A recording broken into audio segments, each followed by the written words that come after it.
Hello everyone, कैसे हैं आप लोग। मैं बहुत अच्छा हूं और आई होप आप भी बहुत अच्छे होंगे। और कैसे चल रही प्रिपरेशन आप लोगों की?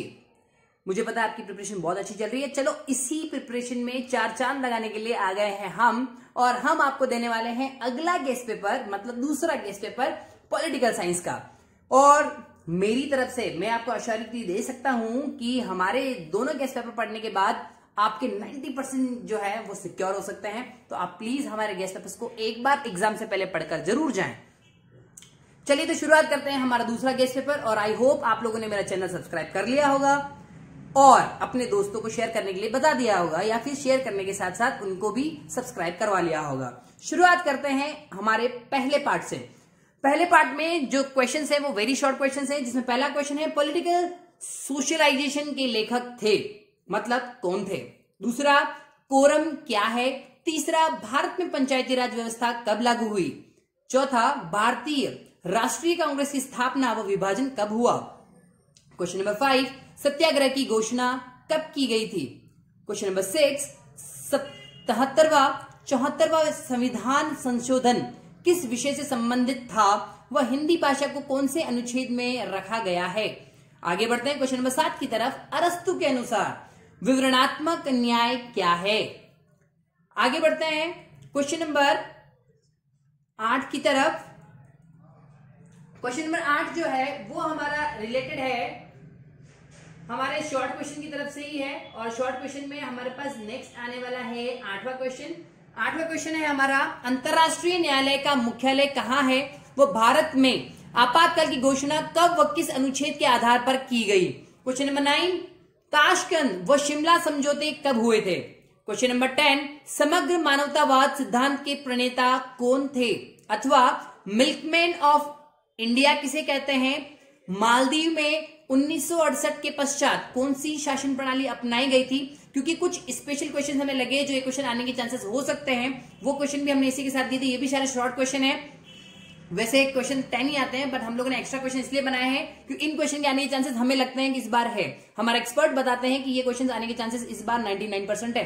तो चलिए शुरुआत करते हैं आगे इधर। गोर्बाचेव कहाँ के राष्ट्रपति थे, वह कब राष्ट्रपति बने।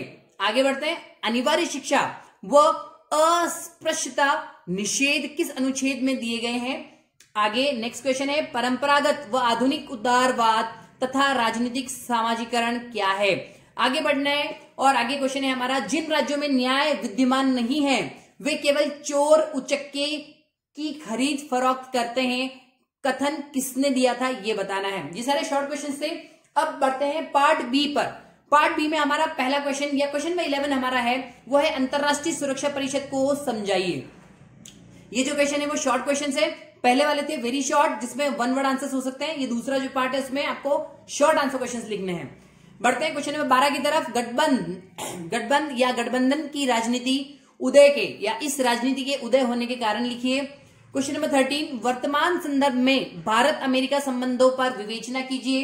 क्वेश्चन नंबर 14, भूमि सुधार को समझाइए। क्वेश्चन नंबर 15, मौलिक अधिकारों एवं नीति निदेशक तत्वों को समझाइए और बताइए। उसके बाद क्वेश्चन नंबर 16 है, यूरोपीय आर्थिक सहयोग संगठन की स्थापना व उद्देश्य को समझाइए। क्वेश्चन नंबर 17, शॉक थेरेपी का रूस की अर्थव्यवस्था पर क्या प्रभाव पड़ा। उसके बाद क्वेश्चन नंबर 18, टिप्पणी दीजिए किसी 4 पर। इसमें 10 है, उसमें से किसी 4 पर टिप्पणी दे दीजिए। आप इनमें से वैसे तो सारे ही पढ़ के जाएं, अच्छी रहेगी आपके लिए, बट स्टिल इनमें से ऐसे 4 हैं जो आपको लगता है बहुत इंपॉर्टेंट है, वो आप जरूर पढ़ के जाएं।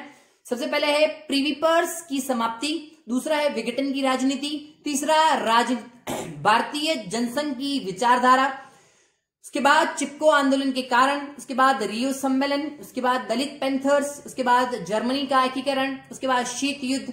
उसके बाद क्यूबा संकट, और लास्ट है हमारा भारत चीन युद्ध। उसके बाद आगे बढ़ते हैं क्वेश्चन नंबर 19 की तरफ। वो है हमारा पार्ट सी, जिसमें आंसर्स आपको लिखने होते हैं 100 शब्दों के आसपास। क्वेश्चन नंबर 19 हमारा है, गांधी जी के ट्रस्टीशिप सिद्धांत को समझाइए। और दूसरा है, गांधीवाद के प्रमुख स्रोतों को बताइए। आगे बढ़ते हैं क्वेश्चन नंबर 20 की तरफ। राज्य प्रशासन की विशेषता व लोकसभा अध्यक्ष के कार्य बताइए, अथवा भारत में नव सामाजिक आंदोलनों के श्रेणी विभाजन का वर्णन कीजिए। आगे बढ़ते हैं क्वेश्चन नंबर 21 की तरफ। अमेरिकी सैन्य शक्ति विश्व की अमेरिकी सैन्य शक्ति विश्व की सुदृढ़ शक्ति है, उसको तर्क देकर समझाइए। क्वेश्चन नंबर 22 है अमेरिकी सांस्कृतिक वर्चस्व की विवेचना कीजिए। क्वेश्चन नंबर 23 है मंडल आयोग को समझाइए। उसके बाद 24 नंबर का क्वेश्चन है नर्मदा बचाओ आंदोलन। उसके बाद क्वेश्चन 25 है किसान यूनियन के उदय के कारण। उसके बाद 26वां क्वेश्चन है पंचवर्षीय योजनाओं को समझाइए।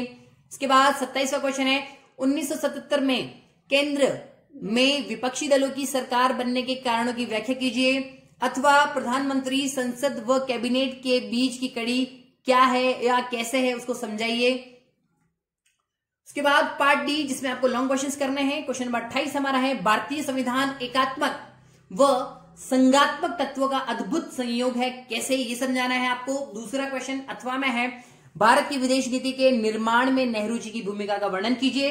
आगे बढ़ते हैं क्वेश्चन नंबर 29 की तरफ, देशी रियासतों के एकीकरण को समझाइए, अथवा कश्मीर समस्या से संबंधित मुद्दे, साथ ही साथ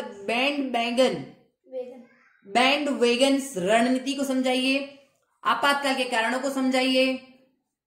क्वेश्चन नंबर 30 है हमारा भारत में स्वतंत्रता प्राप्ति के समक्ष चुनौतियां या क्या चुनौतियां थी उनको समझाइए, अथवा गठबंधन की राजनीति के उदय का हमारे लोकतंत्र पर क्या प्रभाव पड़ा ये समझाइए। मैप आने के चांसेस भी है और मैप हमने हमारे पहले वाले चैप्टर में आपको बता दिया था, वही मैप वर्क आपको कंप्लीट करके जाना है। तो ये था हमारा दूसरा गेस्ट पेपर और इन दोनों गेस्ट पेपर को पढ़ने के बाद आप अपने पेपर में 90% मार्क्स इजीली स्कोर कर सकते हैं। सबसे पहले तो आपसे रिक्वेस्ट कि आप अपने सारे फ्रेंड्स को ये पेपर जरूर शेयर करें और जिनको नहीं मालूम इस पेपर के बारे में उन्हें पेपर के बारे में जरूर बताएं।